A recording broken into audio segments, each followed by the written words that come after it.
Ils ont dit fait 10 jours. Le corps là-bas, on va vous dire que le bas. Ils ont la banga, ils ont la zété. Oui, ils ont quoi? Amen. Donc vraiment, la commission de Koleka, Oyo, Nanzela papa Mampoya, Nanzela ya papa apôtre Emily. Hier à Monakinga, depuis Naoko, tu vois, Nzela, dans sa ligue des versions, la ministre Ngongara. Il y a quoi Kakuna Makolo, papa Somba yo pédalé. Amen. Hier à Moninga depuis Kona, mais à l'obaki Nangate. Mais quand nous avons passé les miracles, à Tidinga Nango. Avant la Komango, papa Mampuya s'est levé à 2000, on a commencé ancien. Depuis Naoko. Tu vas dire que ça, la Kona. L'air na 2009, na commis Nango. Quand en 2009, na yi Nango, na avril 2009. Et novembre 2009, apôtre Aïe Komonanga. On le dit, yo kozala pasteur. Nga moteme ningani. Ce qui est encore à non, papa, mais yo nangani. Élévation dans le banabino, c'est-à-dire loko ko le bakengai na zalia wate. Baye bakate. Ezalo ko la ndoto. L'un va le motema na leso beta. Nga moteme ningani. Na le bina na tina ki nangala ya kango. Alléluia. Mais depuis que je dis ministère 10 ans, je dit que na Brazzaville, bakoye bakaka Ombima, bakoye bakaka Ngo. Mais là, il faut que continue Ngo. Au comment la maka. Alléluia. Na oui on va que David abateke.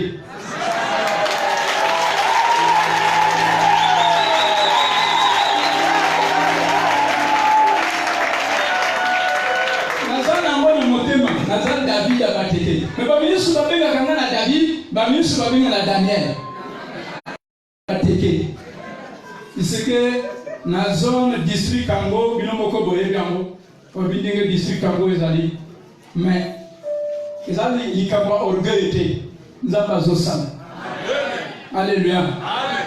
Tu comme au moins, tu as une cellule na 25 km Nango, Mokawana Babeka Kango Ka, ceux qui ont les Kingo 2, tous la cellule, mais cellule on les ont mérité assemblée, puisqu'ils ont ça la culte dans 60, 70, 45.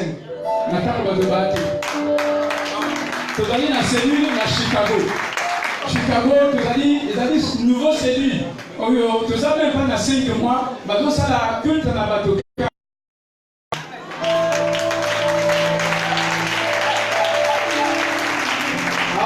Assemblée en go. Le papa il est encore à Kobaka. Ndenge la kisakanga, ndenge bateaka, ndenge basalaka nakazo. Donc ça veut dire que tout ça la culte parfois 300.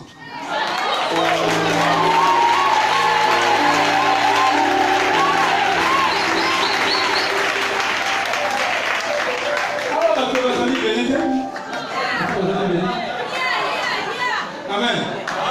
Vous allez dans la cellule, vous allez venir à Oyonfula. Tant que ça qui culte communautaire, ça veut dire que tant que vous allez la culte, vous allez 75, 70. Maintenant, que continue dans la Djambala. Vous allez à Oyosika, vous allez en dépôt, direction, dépôt à courant. Et boum. Vous allez dans une nouvelle cellule, vous allez la culte parfois dans 35, 40. Pour ça, pour quitter les sous, tous la cellule là, mboka moko babeka kokene. Kuna, ils allaient faire une nouvelle cellule. Tous ça la culte la 45, 51. Vous allez les sous. Mboka moko babeka kansa. Vous allez faire la cellule là. Tous ça la culte parfois la 35, 25. Donc, les combats ils allaient au là. On a vu que les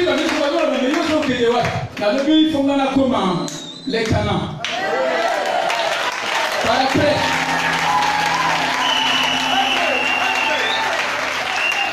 et qu'on a comment Pouya.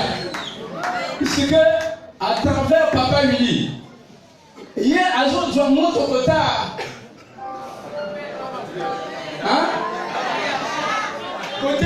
lever. Alléluia. Azoya pour boire Kabisango. Donc, le quoi la cause dit naïe. Le quoi qu'on a fait dans le but, non. Papa, vous allez voir le visionnaire. Oh, il y a dit que non. Dès que Nazali n'a Jacques, il faut appeler ça y est, apôtre Willy, Azala Liboso naïe. Donc, mon salle est sautant dans la vacasse. Parce que si vous avez mais oh, il y a des mangomba aux autres, au Tuni. N'a pas dit ce qui vient au Lanila pour vous avoir magie. Moi, je me encore au Sotina. Dans mon lobby, n'a pas trop battu les patients en lobby. Ben, imiter Bissot. Ngai Nazali ko imiter papa. Papa, apôtre Willy, Azali ko imiter papa consent. Alléluia. Tout est de ma tout dans la simaki. Tout changer peut pas canter. Quand vous changez pas quand, vous êtes la simaki. Quand vous savez dans mon exemple, au nom d'une état, au nom de l'Yabo, on va filmer Zate, au qui est au nom de la Kona, t'as la tête à quoi au Koufa. Alléluia. Merci à vous, depuis 1994, au Nazareth Néhi.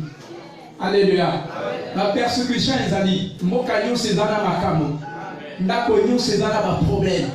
Ne réclamo. Même cela y a pardon.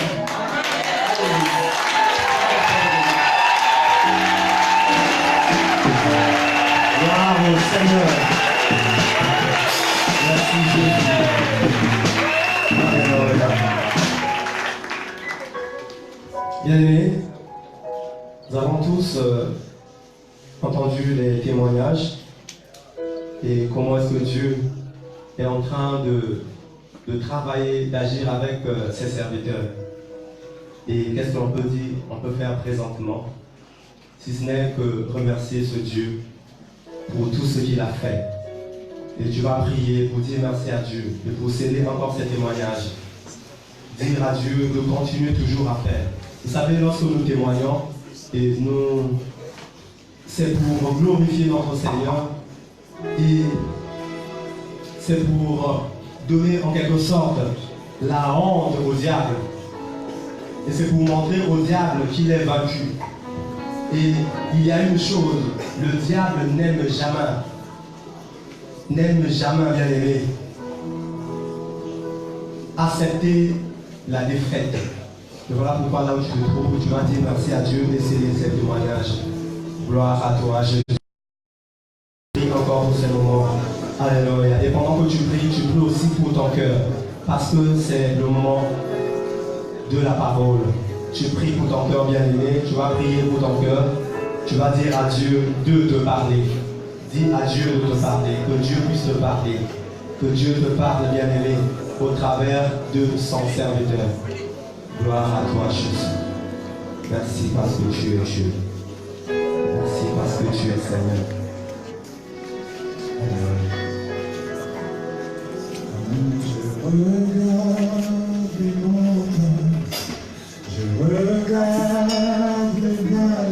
Je vous prie de nous lever. Lèvons-nous bien aimés.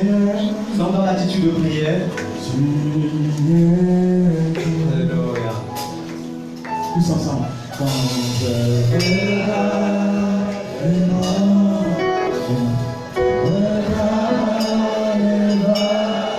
regarde les mains.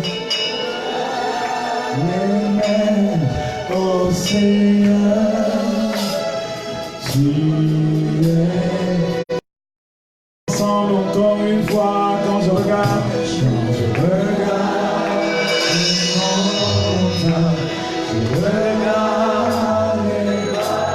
les persécutions, je regarde les mains, oh Seigneur, tu es, disons tu es Dieu, tu es Dieu, tu es Dieu, tu es Dieu, tu es Dieu. En fait, j'évite les autres. Tu es Dieu, tu es Dieu, tu es Dieu. Disons tu es Dieu, tu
Seigneur soit glorifié. Je vous salue tous et je vous souhaite la bienvenue à cette célébration. Mesdames, Messieurs, les invités du Centre Étienne-Ennemi,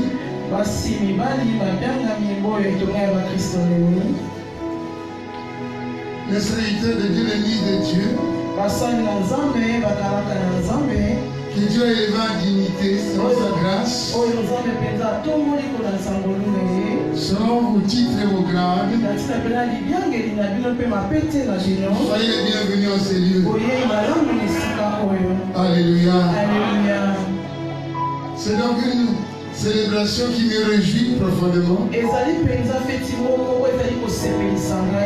toute façon, vous savez, depuis la dernière fois, on parlait des chiffres. Hein, et tout à l'heure, je voyais les chiffres. Deux chiffres qui se superposaient, 20, 20, 20. C'était Willy et Julien.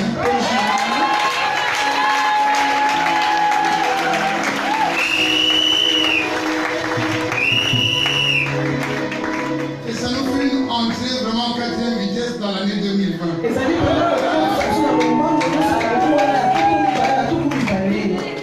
Amen. Amen. Éternel te bénit, nous te bénissons pour ces moments. Prends toute la place en ces lieux. Vraiment par l'intermédiaire de ton Esprit Saint. Saint-Esprit, tu nous guides, tu nous conduis. Afin que rien opère ne puisse attrister ton Esprit Saint. Prends le contrôle toutes choses. Afin qu'au sortir d'ici, Seigneur, les gens soient bénis par toi-même. Au nom de Jésus. Amen. Alléluia.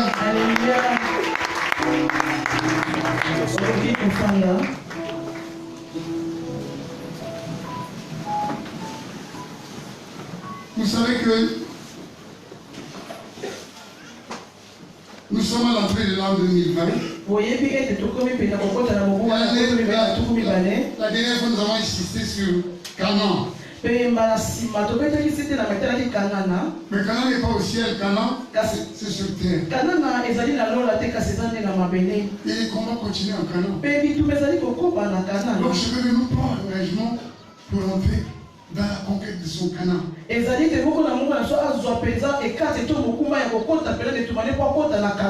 Je parle des promesses et des bénédictions sans limite que Dieu a prévues avant la fondation. Des choses qu'il a préparées à l'avance afin que nous les pratiquions.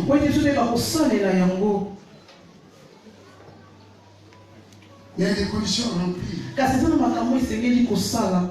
Les bénédictions de Dieu sont toujours précédées d'un si.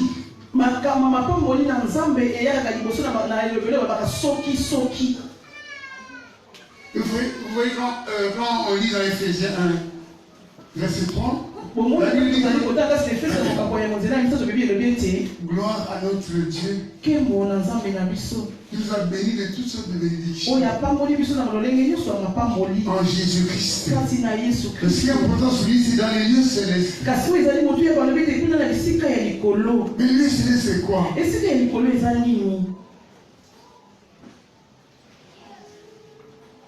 Quand vous voyez, vous lisez dans Ephésiens 6, 12, Paul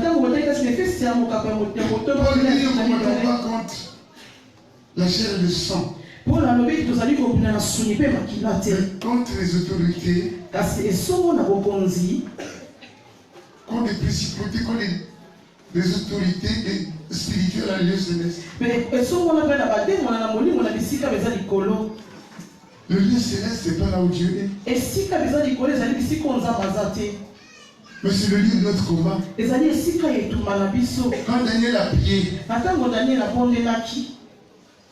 dès qu'il a mis ses genoux au sol, Dieu avait envoyé l'ange Gabriel. Il y a eu un combat dans le lieu céleste. Donc ils vont combattre. Si tu ne combats pas, tu n'auras pas ta bénédiction. C'est un Dieu de grâce, mais tu dois combattre. Nous sommes en guerre. Paul a dit que les armes avec lesquelles nous combattons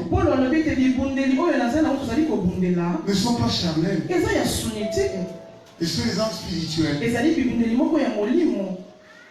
qui, par la puissance de Dieu, sont des armes à destruction massive.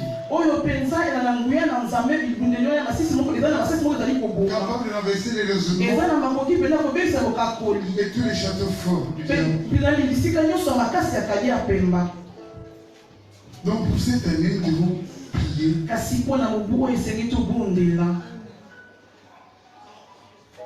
Sur ce niveau que Dieu nous a donné, la seule arme que Dieu nous a donnée pour combattre, pour déranger Satan et pour changer les circonstances.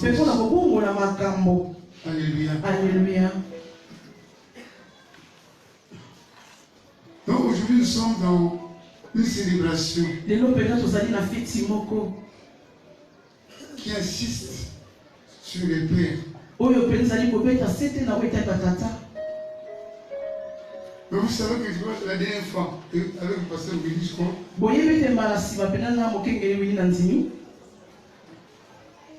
on vous a dit que un chrétien en principe, il a plusieurs pères.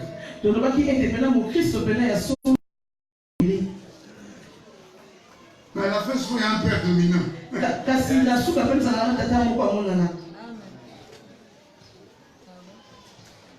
Ça me fait rien. Ça me dit absolument rien si vous m'appelez ma père. Mais ce qui est important, ce n'est pas le titre, ce n'est pas les grades, ce n'est pas les habits qu'on porte.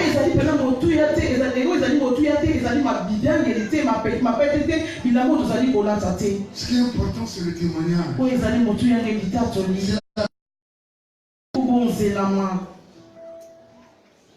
Dans cette ville, vous savez qu'il y a des listes des églises qui sont consacrées, enfin, étatiques, qui sont établies.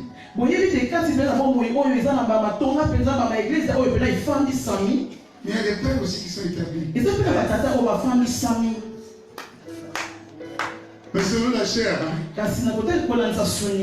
comme les apôtres, comme les circoncis. Soit j'ai dit à un frère qui me demandait comment on peut savoir si un tel et tel est mon père.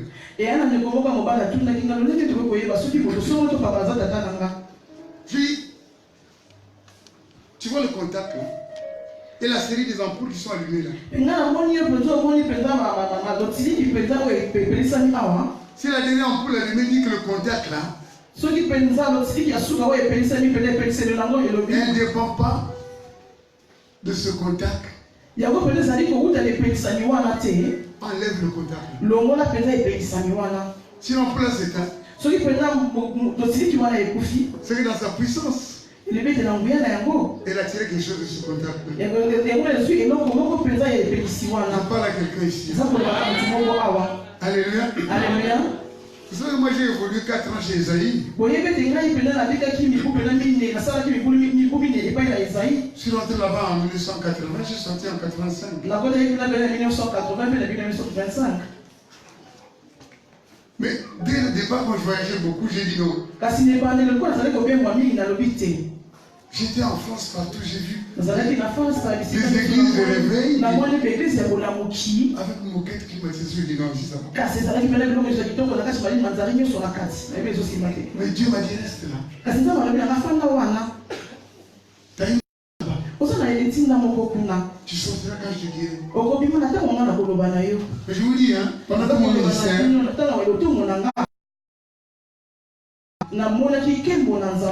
pendant que j'étais là-bas, j'ai vu le trône de Dieu. Pendant qu'on m'a posé les mains pour les pasteurs, j'ai vu l'agneau de Dieu comme dans. Il y a une image de. Donc là-bas, le chemin de Dieu, il y a l'agneau avec avec des anges, avec des trompettes.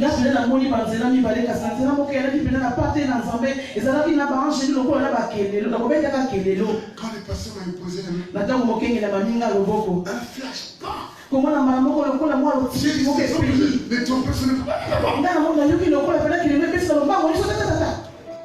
je suis tombé. Oui. Le pasteur m'a dit, il faut garder l'onction là. Et une fois que Dieu m'a montré, le premier jour qu'il m'a montré la nouvelle Jérusalem. Bref, je passe. Mais aujourd'hui, il ne faut pas dire qu'Ésaïe n'a jamais été compté parmi mes pères. Vous savez que c'est important la tentation. On est dans le ministère. Tout à l'heure, le modérateur a dit que Dieu a créé toutes choses en libérant seulement sa parole en lien. Parce qu'il appelle les choses qui n'existent pas par leur nom pour qu'elles existent.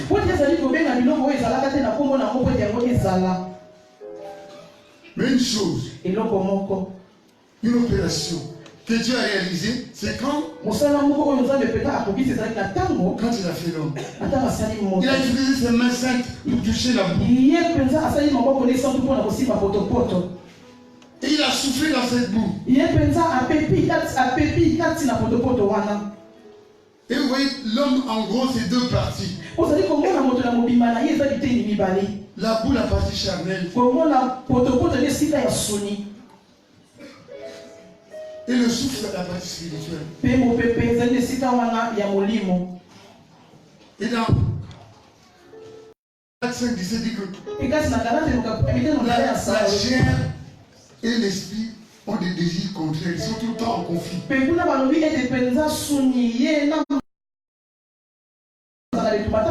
Bible dit que la chair et le sang ne différent pas de l'homme de Dieu.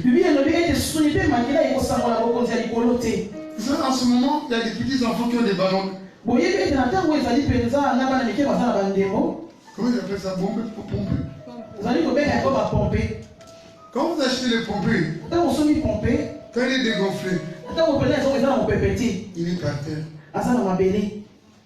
Et quand tu souffles le pompé, bien soufflé, le pompé s'élève.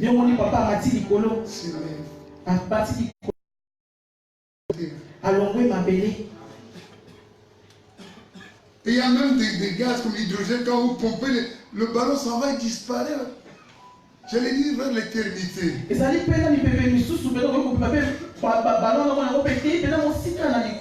Dans le ministère, il est important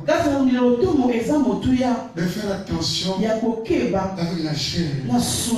Ça nous tire vers le bas.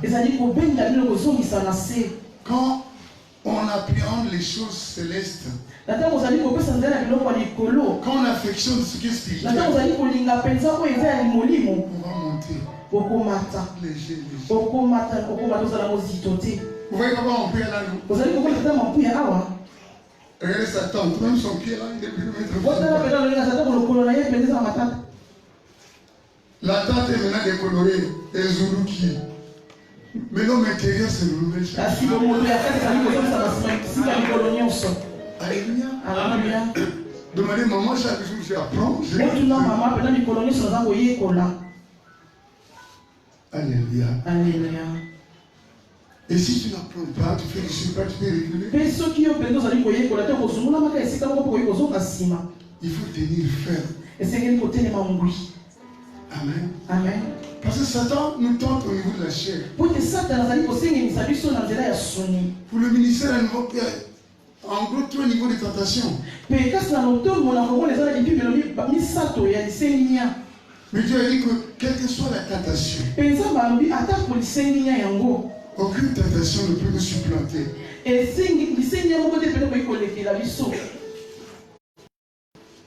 Parce que pour chaque épreuve, chaque tentation, Dieu a préparé une réponse, une solution pour que nous dominions cette tentation. Il y en a qui disent, oui, mais c'est plus fort que moi, plus fort que toi. Mais qui est en toi? Hein? Ils sont 4. Celui qui est en toi yowani okafamile nzela mingi oyo aza kati na yo est plus grand que celui qui est dans le monde. aleki monene koza Mais quelle est la tentation qui peut te dominer alors? Qui na koki kokonza yo C'est lisusu plus fort que moi. Satan domine les séminaires. Des cas comme ça, hein? sasa azali kokonza mpenza bakasali na nzambe namoni mpe bamakambo lolenge wana C'est l'impudicité. eza pite Ce qui est sensuel. oyo mpenza eza ya suni. Il dit, pasteur, on va en retraite à la montagne. alobi mokenge tozali kokende na ngomba na bobendani Puis après, c'est une grossesse. mpe na nsima wana nde ezemi. En français, on dit que la montagne accouche d'une souris, mais là-bas, c'est pire qu'une souris. kasi na faransa balobi ete mpenza ngomba ezali kobota wana poko kasi kuna mpe eleki poko.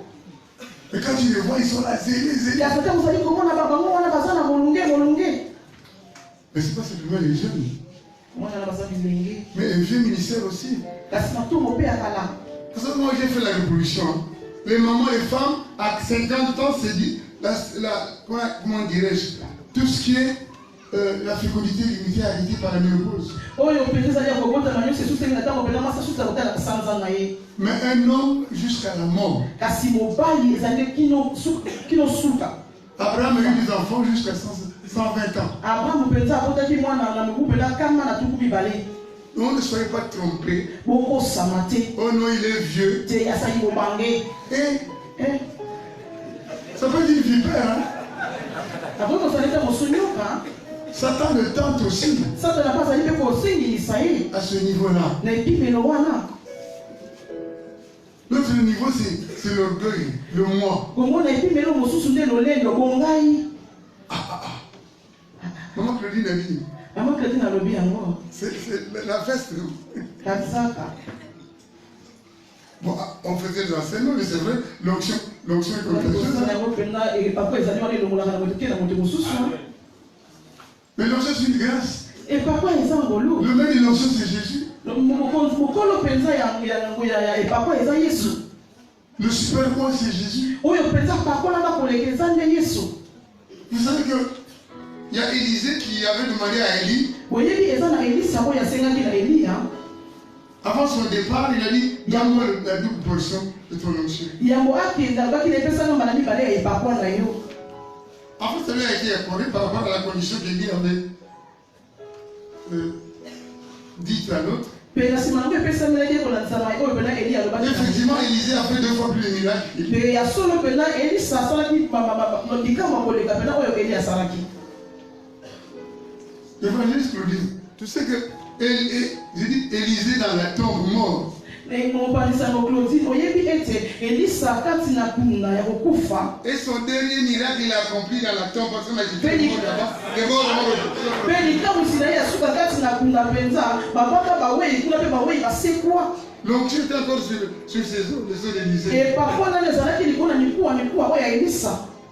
Mais ce qui est important, c'est pas cette onction-là, c'est pas les miracles. kasi oyo eza motuya ezali mpenza bilekelo te ezali epakwa te eza mpe likamwa Ce qui te. est important dans le ministère, c'est savoir dire aux autres, soyez mes imitateurs. kasi oyo ezali motuya mpena koyeba koloba na baninga kozala bamekoli na nga Comme je suis imitateur de Christ. lokola nga naza momekoli na kristo. Vous savez que la Bible dit dans Romains 8 que boyebi ete bibeli kuna soki nakoma kokopola mwambe l'Esprit de Dieu va témoigner de notre esprit. molimo na nzambe ezali kopesa biso na molimo na biso ete biso tozali bana na Et nzambe nous pousse à crier Abba mpe Père. ezali kotindika biso na kobanga aba pere. Nous sommes des enfants d'adoption. tozali bana babokola. Moi, j'ai des enfants adoptifs. nga nazali na bana oyo mpena nazali kobokola Qui sont sortis de l'orphelinat, qui sont. Certains sont encore chez moi. oyo oyo abimi mpena na ndako ya bobokola bamisu ota epai na nga. Mais il y a une grande différence entre l'adoption de l'homme et l'adoption de Dieu. ezali mpe na bokeseni mpenza katikati na kobokola oyo azali kobokola yo na oyo moto moto azali kobokola yo. Quand Dieu nous adopte, il nous donne sa nature. Amen. na ntango nzambe mpena azali kobokola azali kopesa moto na La ye. Bible dit que nous sommes nés de nouveau. bibi elobi ete lobotami ya sika. Les choses anciennes sont passées, toutes choses sont makambo nouvelles. akaleleki te sosi makambo nyonso ekomi ya sika. C'est difficile à réaliser. ezali mpenza matata ya kosimba ntina na yango. Nous sommes recréés en biso Jésus. mpenza tokendami lisusu kati na yesu. Mais quand on aura un fils naturel ou un fils même spirituel, ce qu'on peut lui dire, qu'il nous imite. Enfin, à condition que nous ne soyons pas comme disait Jésus. Concernant les pharisiens, il disait, faites seulement ce qu'ils vous disent, mais ne faites pas ce qu'ils font.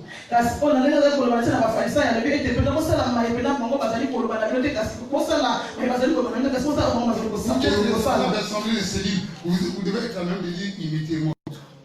Parce que moi je suis imitateur de Christ. Alléluia. Alléluia.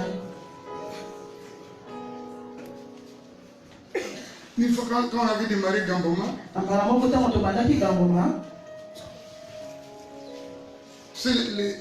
on a envoyé des gardiens du temple pratiquement. On les appelait les bergers quand même. Et on avait un collègue, Manzibi, qui était au campus pour Christ. Il venait dans la gloire. Il est parti là-bas faire un séminaire. Après, il m'a rencontré, il m'a dit, passe mon prière. J'ai vu 2 jeunes hommes là-bas qui venaient au séminaire. Mais ils étaient instables spirituellement. Quand tu les voyais, ça n'allait pas même. Et vous venez de quelle église? Il dit, non, on est de Némi. Il dit, viens aux amas d'abord, on peut être. Celui qui m'a rapporté, parce que je ne vois pas l'image. Le témoignage est important. Vous avez des enfants spirituels qui vont forcer la filiation en disant que Julien, alors qu'ils sont en train de commettre des bêtises.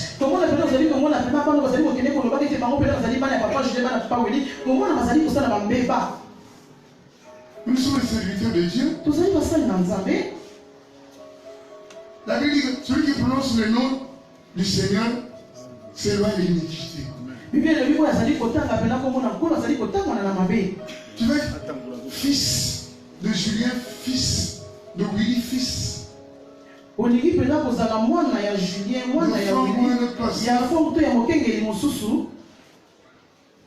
déclare pas enfant de Willy. Alors que tu es dans les mêmes.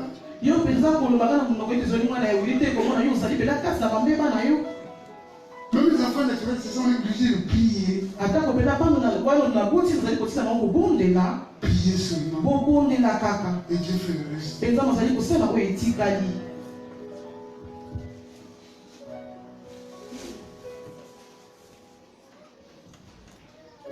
Non, le 3e niveau de tentation. C'est le niveau pratiquement de persécution. Le diable te dit, tu es pasteur, fais le miracle. Tu es fils de Dieu. Mais transforme ces pieds en pain. Tu souffres pour rien. Toi tu es pasteur. Comment tu es l'église? Tu as combien de membres? Tu as combien d'assemblées? Ça c'est le diable qui fait ça. Aux États-Unis, dans certains pays, tu es pasteur derrière. Il te donne des millions. Et ça devient le business.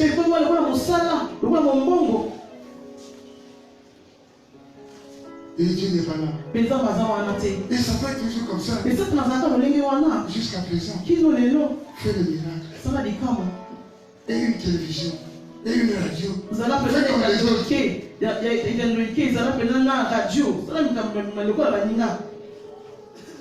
Dieu t'a dit de faire ça. Il peut te dire de faire ça, c'est une bonne chose. Il faut que ce soit dans la volonté de Dieu. Jésus disait ce qu'il faisait, il recevait ça du peuple. On te dit, ah, toi c'est 0. Quel pasteur Moniato?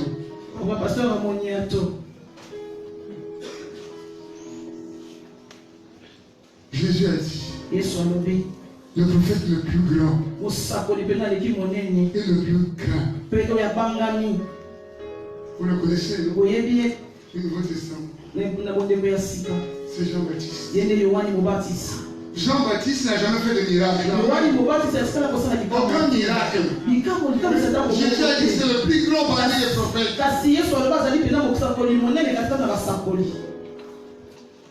Parce que c'est lui qui a présenté Jésus en live. On pointait là-bas, il y aura un événement. Il a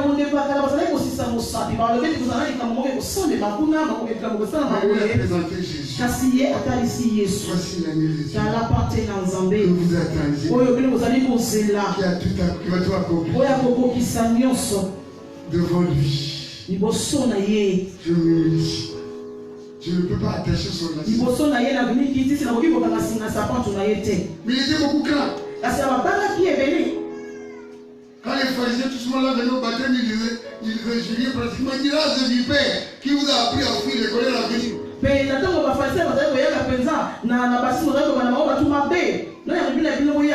Parce qu'il n'y avait pas de compromis. En disant que non, il y a un ministre. Donc il faut doser, il faut mettre le lot. Sinon les dîmes attachés papa. Il a dit le roi Hérode. Il a dit la femme que tu as là, c'est pas ta femme. Et ça lui a coûté la vie. Ça lui a coûté la vie. En prison, il n'a pas pleuré, il n'a pas dit allez chercher Jésus. Jésus était capable de faire le miracle.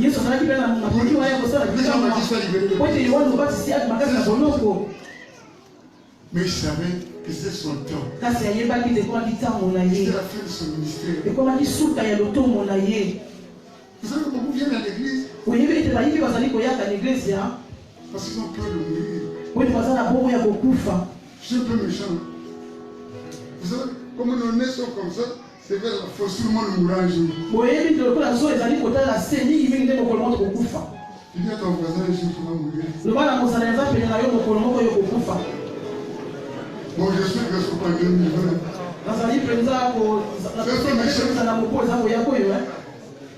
Parce que Dieu ne voit pas la mort. Dieu, son cœur saigne quand c'est la mort spirituelle. Quand il y a la séparation avec Dieu. Quand vous allez dans Hébreu 11, maintenant vous avez les héros de la foi. Les héros de la foi. Par la foi, le mur de Jéricho se départ à la fête. Ah, c'est extraordinaire. Mais quand vous allez dans Hébreu 11:40, malgré ces promesses-là, il y en a qui vont mourir sans qu'il y ait l'accomplissement de ces promesses. Si Dieu leur a ouvert les yeux spirituels, en voyant que les souffrances actuelles, la vie ici-bas, n'est rien par rapport à ce qui est dans la gloire.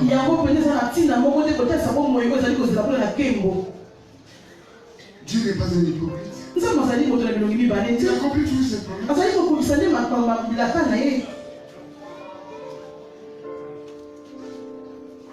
Quand Jésus était devant le jeune homme riche,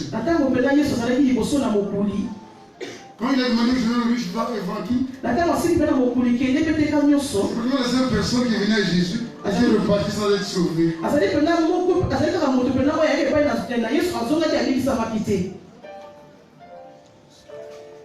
Et Jésus a dit qu'il est difficile de rentrer dans le monde des cieux.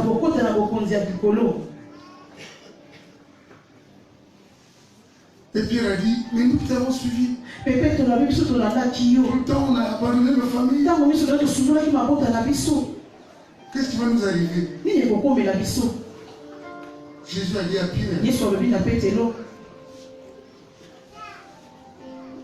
ceux qui ont exercé le ministère, les serviteurs de Dieu,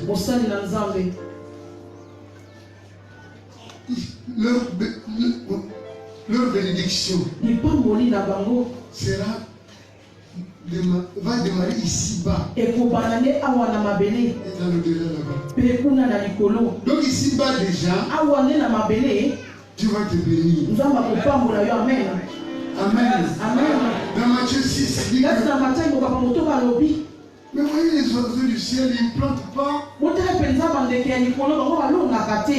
mais se plaignent jamais. Kasi bayimaka te.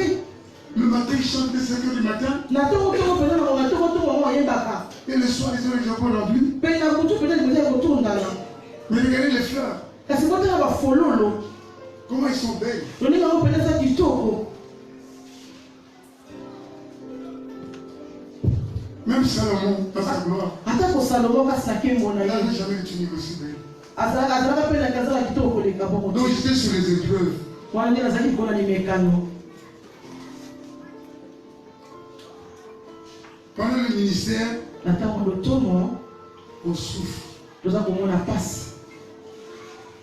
Jérémie m'avait dit, tu m'attendais, je me suis laissé avoir. Yeremia mpenza nabaki te yo osengisi nga nani na mitiki nazwami.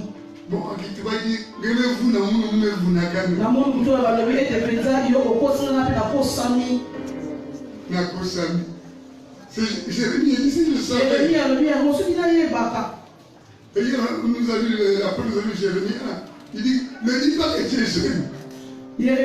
tomatanaki biso kaka Yeremia mokambo ya malobi ete koloba te te yo oza elenge. Je vous envoie vers ce peuple pour être. natindi mpenza ino epai na libota wana ya Si tu trembles devant eux, soki olengi liboso na bango moi je veux vous mater à 12, ça peut. ngai bana kobundisa mpenza bongo na yo.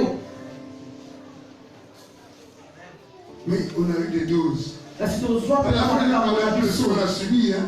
pena soko tokoloba mpe na maibia tobika Dans le tomo. je vous avertis en disant que ne commence pas à construire. Eso yesu mimo nzenge biso abaki ete mpenza kobala na kotonga te. Je n'ai pas même terminé le. soki nani mpenza osisi mosala te. Mais dans toutes les 7 livres aux églises d'Asie, kasi mpenza na babuku nyonso sambo na eglise wana ya Azia, tout cela se termine par hein, celui qui vaincra. nyonso mpenza mikanda nyonso ezali kosukama na oyo bazali koloba ete oyo akolonga Nous devons être des vainqueurs. esili tozala balongi. Amen. Amen. Celui qui vaincra. oyo akolonga.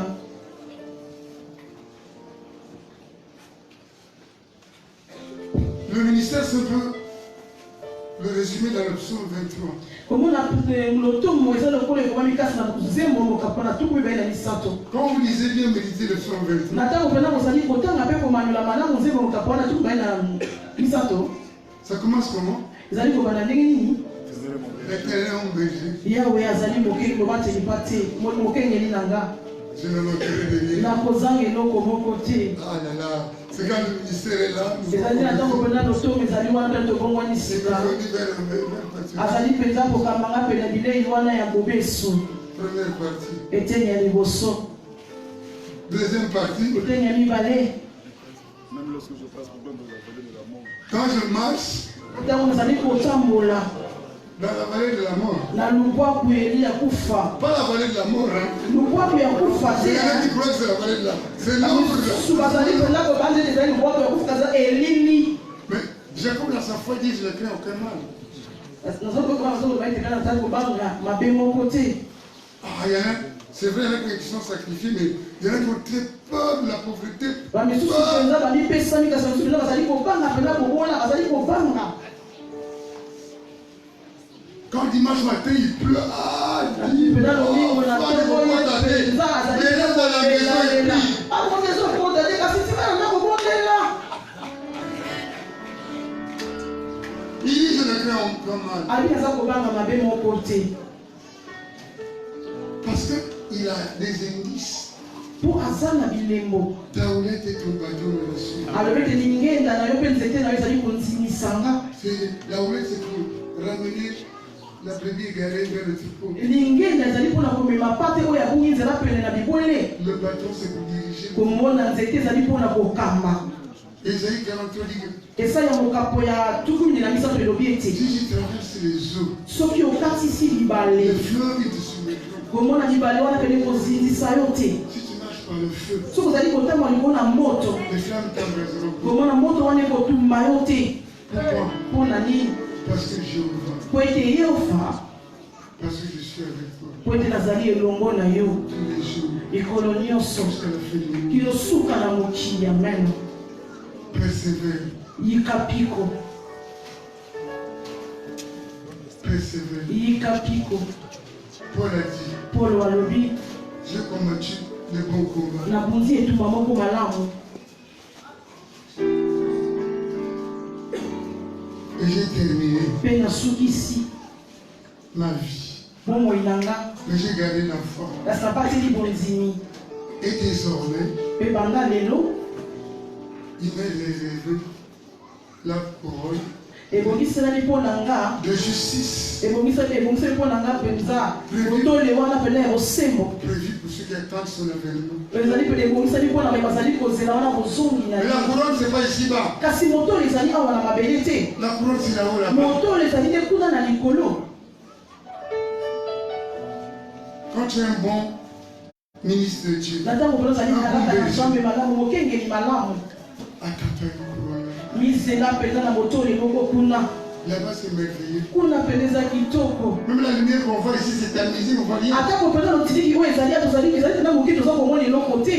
Là-bas, c'est éclatant. Kasi kuna mpenza ezali kongenga makasi. Amen. Amen. Je ne sais pas si l'apôtre permet, j'ai deux témoignages. Na yo te soko kopesa nga mpenza nzela batatoli mibale. Pour Julien Mpona Julien et Willy. pe Willy. Paul, il dit, c'est dans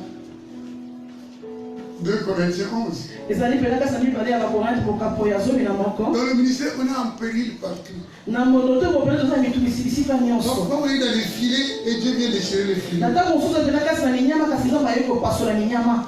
Quand on a commencé Na ntango tobandaki le ministère, lotomo après le schisme, on était à Bakongo. na sebe na bakongo. On voulait vraiment lancer l'église sur de bonnes bases bibliques. Tongaki mpenza kofandisa eglize na moboko malamu ya On s'est biblia. dit, il faut qu'on établisse les pasteurs, les anciens, les diacres. Tolobaki sengeli tofandisa bakengeli badiakono mpe bampaka. Et le jour de la consécration des premiers anciens Mpe mokolo wana ya kofandisa bampaka ya liboso et des premiers diacres, mpe diakono ya liboso le diable n'était pas d'accord. kadia mpe bandimaki te. Ici à Tanga, le berger, c'était le docteur. À l'époque, il n'était pas encore docteur. Kasi natala ngai mpenza na ntango wana mokengeli nano azalaki na molabisi te. C'est le docteur Julien, je lui dis, tu viens, tu vas modérer, tu viens très tôt. Ezali nde ye wana mpenza molabisi jule nayebi yaka yo kotambusa mayanga nyaka tongotongo Le matin au siège, na ntongo mpenza mpena na kaza très tôt, je le vois namoni ye avec les policiers. tongotongo aye Dans une voiture taxi. ye mpenza aye na polisi kasi na motuka. Il était venu, mais qu'est-ce qui se passe? Nga nalobi oye kasi nini ezoleka On a fait un accident. alobi tozwi likama Je vous dis, naza koloba na bino c'était pire qu'un accident. elekaki mpenza likama C'était un crash comme l'avion. ezalaki mpenza likambo koyi makasi lokola pepole ekweyaka Ici au plateau de 15 ans, awa na plateau de 15 ans au boulevard, wana na boulevard la Land Rover, ça motuka abengi envers fourgonnette a fait des tonneaux, ça a éclaté en miettes. yango mpenza ebalukaki mbala na mbala mpe ekomaki mikie. Il y avait 16 personnes là-bas. Ezalaki mpenza na bato zomi na motoba na kati na yango. Julien est venu me voir. Mpe Julien ekomona nga Il dit, tous ils sont à l'hôpital. Tous ils sont à l'hôpital. alobi bango nyonso baza na hôpitali. Mais la veille, Dieu m'avait montré une vision. Kasi ya motoko wa mokolo emoniseli nakona kokota na Il y CHU avait quelqu'un ezalaki na motu moko avec un écran. azalaki lokola na etandolike Mais il avait comme une petite jeep qui peut marcher sur le plafond. ye azalaki mpenza lokola na motuka moko alinga ntango na limona manzanza. Il me dit, je suis le chef de l'armée de l'Éternel. alobi nazali mpenza mokolo na mapinga na yawe Je vous ai précédé à l'hôpital. ngai mpenza ye liboso na bino na lopitali J'ai en contrôle toutes choses. nzambe aza na boyebi leloko nyonso. J'ai prié. ngai nabondeli Et quand Julien m'a dit qu'il était à l'hôpital, mpe na ntango Julien alobi j'ai tezali dit, Seigneur, tu as dit la nuit que tu faisais là-bas. ngai alobi nkolo na bito J'arrive là-bas, ne sens pas. nakoma kuna mpenza makila bisika J'impose les mains, na j'impose. mami loboko na mami loboko.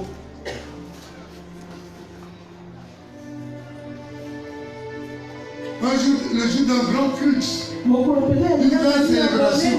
Dis Seigneur, pourquoi tu as fait ça? mpona nini osali boye J'ai imposé les mains. na mami maboko Je suis venu au balcon. na ye mpe na libanda Il y a une soeur, Za ndeko moko ya mwasi.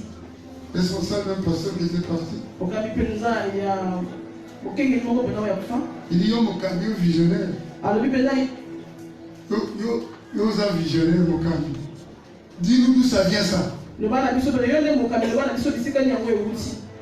Tentation du diable. Penza ni sengi ya kadia pema. Mon cœur Seigneur. Otema na tout Il n'y ça. a pas de fracture. Et ça va que penza ni kamo ke boka na kiti. On a suivi le sang. Bato papa musi makila. Et 30 minutes après, on était au siège. Si mama luta misa de tozalaki na kaza. Jésus a amené au salon. Na memi bango na salon. Il y avait juste une belle, une fois qu'il y avait une petite fracture qu'il faut voir. Ezalaki na ndeko moko penza oyo abokanaki mwa mosapi. Mais même pas de cicatrices. Kasi ezalaki tona milembo te. Mais les habits étaient ensanglantés. Kasi bilamba ezalaki na makila. J'ai commandé des tubes de ballon à Bakongo là-bas. Pour les habits des jeunes. Ngai penza na tindi basoma penza bilamba kuna ya bilenge. Mais curieusement, il y avait un t-shirt qu'on achetait. Kasi nakoka mwa nyonso penza ya nini elamba moko ya likolo basombaki. Pour un enfant d'école de dimanche, mpona mwana ete ya molingo d'une dizaine d'années, oyo azalaki penza na mafula zomi il y avait l'éléphant qui était dessiné. ezalaki penza na nzoko bakomaki liboso. Et en anglais, c'était écrit cet animal. Mpe na angele bakomaki ebwele oyo Non, tu es plus cher devant Dieu. yo ozali penza motu ya koleka liboso na nzambe. Tu as plus de prix devant Dieu. ozali na motu ya mingi koleka liboso na nzambe. Cet animal.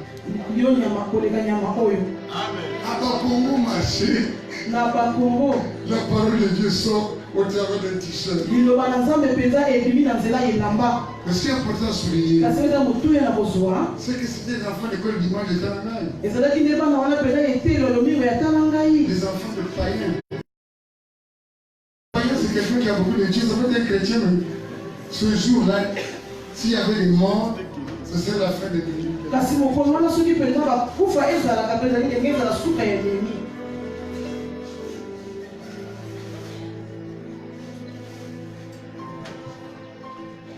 Et le malin était toujours derrière Julien comme ça. mpe na mongu nazalaki ntango nyonso na nsima na shile lolenge wana.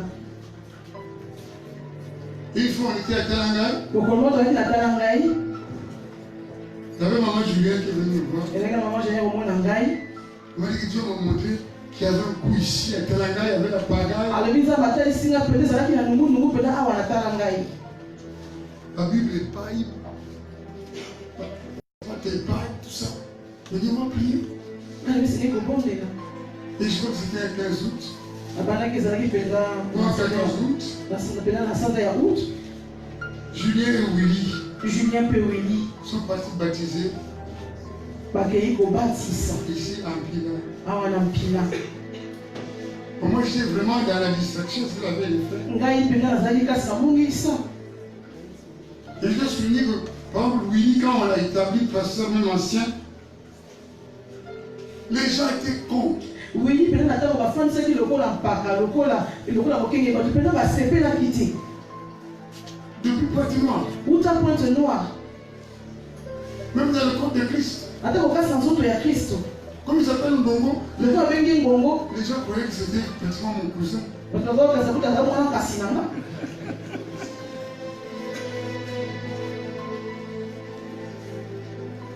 Quand il travaille avec moi, ata ozali kosala elongo na nga tout ce qui est tribu, tout ce qui est...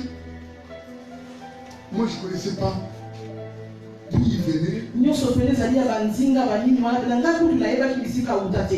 Il y a un frère m'a dit, eza na ndeko moko mobali alobi na nga qui était avec moi avant. Il dit, mo azalaki na biso liboso wana alobi Jésus s'est entouré des Galiléens. yesu pene atingamaki na bagalileya. Ah, les Galiléens. bagalile baye galile Toi, tu n'as pas d'épousé autour. yo pene oza na babala kasi na kanzingazinga na yo te. Moi, je travaille avec celui que Dieu m'a donné. ngai nazali kosala mwa mpo nzambe azali kotindela ngai. Aujourd'hui, j'ai un secrétaire. Il y a des frères, je ne sais pas quel est le nom de leur village. ngai pene naza na bato azali kosala elongo na nga babuji ya fuka wana nyonso nayebi pene akoma ya baboka na bango te. Même les Willy, atako et les bawili Julien, bajulien nyonso wana je ne connais pas leur village. nayebi pene baboka na bango te. Même quand ils ont travaillé peut-être à la télé, ils disent non. atako pene basala mona litando kuna litando ekeni nanga nayebi te. Moi, je ne m'occupe pas de ça. ngai wana etali ngai te. Donc, ils sont partis baptiser. bango bakei kobatisa Et il y a eu Un noyé. Un noyé. La veille, il y a eu, je crois, 15 noyés à Saint-Pierre dans la Congo. Ça n'a pas fait de bruit. Mais le noyé de Némi a fait du bruit.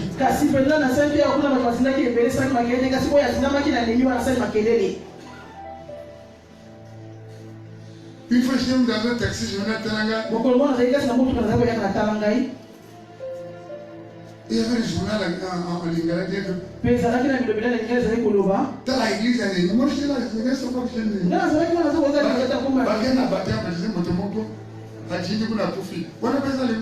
C'est dur. C'est dur. On a caisse. Maintenant, vers les 15 heures, on m'appelle. On a dit, il y a un noyé. Willy et Julien sont au commissariat. À Blaché là-bas. Et on a commencé à piller l'église. J'ai dit, je monte là-bas. J'étais avec maman, il est au téléphone. Puis il y a un autre frère qui m'a dit, si tu montes, on va te tuer. C'est même pas la famille, hein. Mais c'est la maman, je crois que pousser les cobras à venir piller. Ils ont fuyé, ils ont détruit. C'est dur. Fallait recommencer. À l'époque, je crois que Julien était encore ancien. Et il y avait maman Colette. Vraiment, c'est les artisans que Dieu a utilisés pour le lancer. C'est dur. Des accidents. Depuis que vous voyez. C'est dans l'AVC. C'est dans l'église. Même mon œil là. Amen. Amen. Vous savez que Paul, avant il marchait normalement. Mais Dieu lui a montré des visions. Et après il a eu une orgueil. Il faut que tu saches ce que tu fais. Ça vient pas de toi. Ça vient de moi. C'est dans ta faiblesse que ma puissance se manifeste. Nous ne serons pas gonflés. Amen. Amen. Et dans le ministère, il y a des coups bas.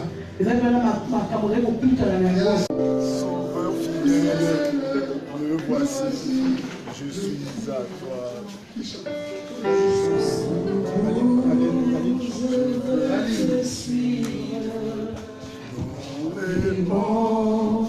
Les mauvais jours, à toi pour mourir et vivre, à toi Jésus pour toujours, jusqu'au bout, je veux te suivre dans les vents.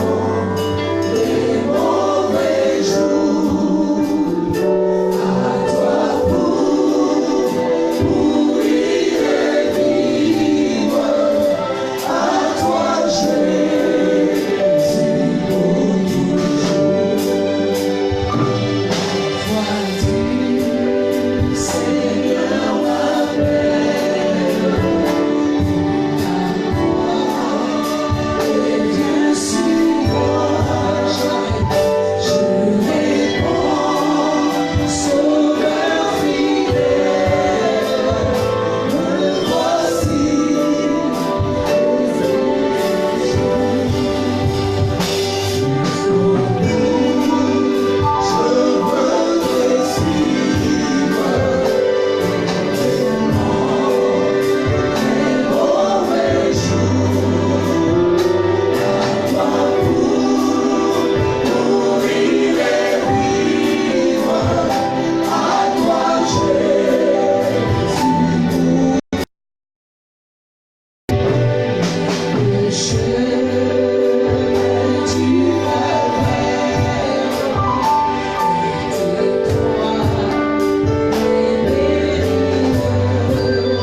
mal jugé.